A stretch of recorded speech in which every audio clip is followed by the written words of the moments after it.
So yan, nakakabit na natin yung piston ring dun sa kanyang connecting rod.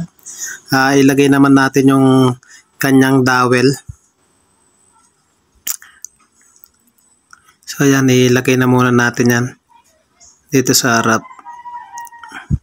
Magkabilaan po yan mga padreng. So wag niyong kakalimutan po na hindi ilagay yan mga padreng. So ayan, pakadiin natin.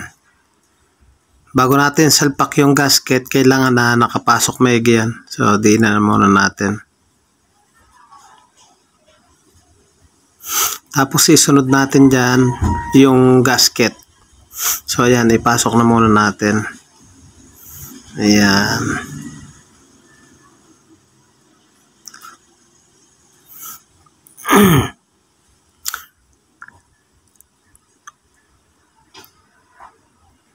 So ito yung kanyang gasket. Ipasok na natin. O yan, pasok natin ang dahan-dahan. So ayan, lapat na lapat siya. Minsan mga padreng, yung gasket na ganito, na-experience ko, nakabili na ako ng ano siya, makitid, hindi siya malapad. So hindi ko napansin nung kinasa ko na, tumatagas yung langis. So dapat malapad dyan sa may parting kanan na yan, sa may butas. So i-check nyo maigi dyan, dapat malapad yung gasket dyan. So yung mga local manipis siya. So yun, na-encounter ko na yung ganun. So ayun, ipasok na natin yung kanyang block. Ayan, i-sentro muna natin. Ayan, ganyan lang. Pasok natin ng dahan-dahan yan.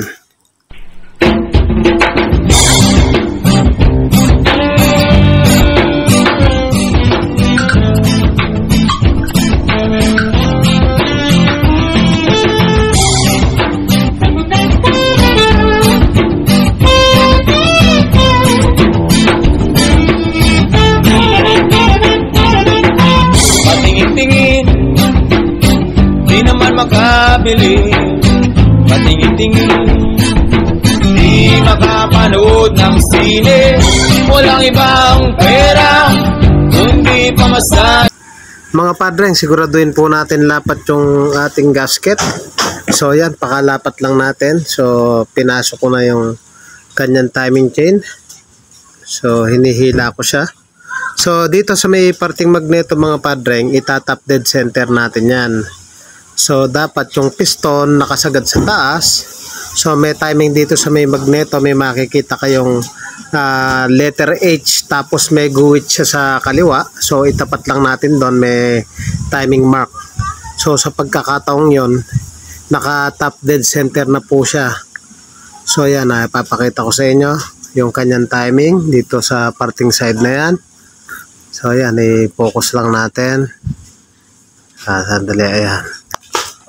Focus natin. Ayan, may letter H po siya, tapos may guhit, tapat lang natin doon. Isunod natin yung kanyang dowel. So bali 2 piraso po yan mga padreng. So ayan, kabit natin dito sa harap. Tapos sunod natin yung kanyang cylinder head gasket, yung pinakalata mga padreng. So ikabit natin yan. Siguraduhin natin malinis para walang katagas-tagas. So ayan, dapat na natin. Ipasok natin yung timing chain. So ayan, pagkari nyan, ikabit natin yung kanyang timing guide dito sa may parting kaliwa. So timing guide muna bago yan padreng. So ayan, timing guide muna. Pasok natin.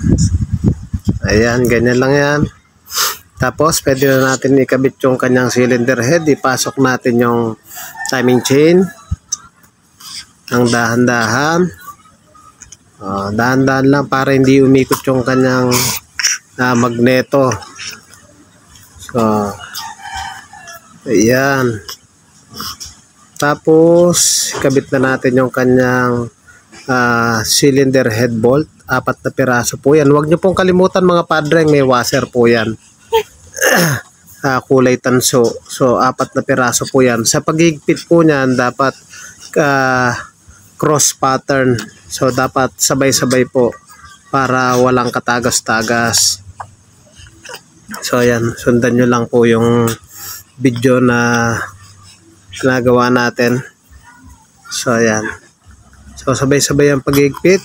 Gamitan natin ng 12 mm na socket. Ayan. Dapat pa cross po yan. Sabay-sabay. Ayan. Tapos isunod naman po natin dyan yung 8 mm dito sa side na to. So isusunod natin dyan. Huwag nyo pong kalimutan yung 8 mm po na yun na bolt na medyo mahaba.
na mahigpit po lahat yan.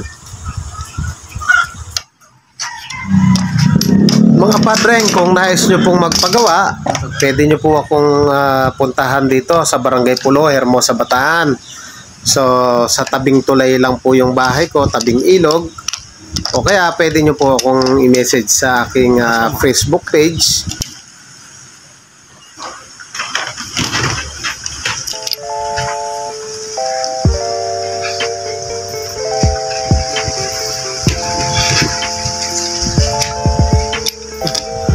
So mga padreng, hindi ko na po kinakat yung video. Pinapass forward na lang po natin para naman masundan nyo po. So yan, kabit lang natin to. So yan, inaayos lang natin yung mga wire para mamayang ikakasa natin doon sa kanyang chassis hindi siya buhol-buhol, so nasa maayos siya. Salpak na lang tayo ng salpak mamaya. So yan ang ginagawa natin dyan. So yan mga padreng, kinasa na namin sa kanyang chassis. So hindi ko na pinakita dahil madali lang naman yan. Bubuhatin mo lang naman yung kanyang chassis. Nabalik na natin yung makina. So itry nating panda rin kung one click na siya. Try mo nga panda rin. Na-stuck daw to. Tapos sinasabi ni padreng sira daw yung kanyang CVT. So ayan, one click lang. Ayan, yung naririnig nyo po yung kanyang CVT. So yan naman yung titirahin natin ngayon. Okay na. Okay na. Mga padreng, ang sira ng kanyang CVT, putol yung spring dun sa loob.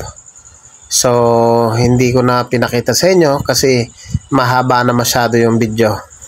Kaya naman kung napadaan ka lang dito sa aking channel mga padreng, huwag nyo pong kalimutan paki-like, paki-subscribe, pakihit na rin yung notification bell para updated po kayo sa mga videos na ilalabas ko. So ayan yung ginawa natin na Mio Sporty na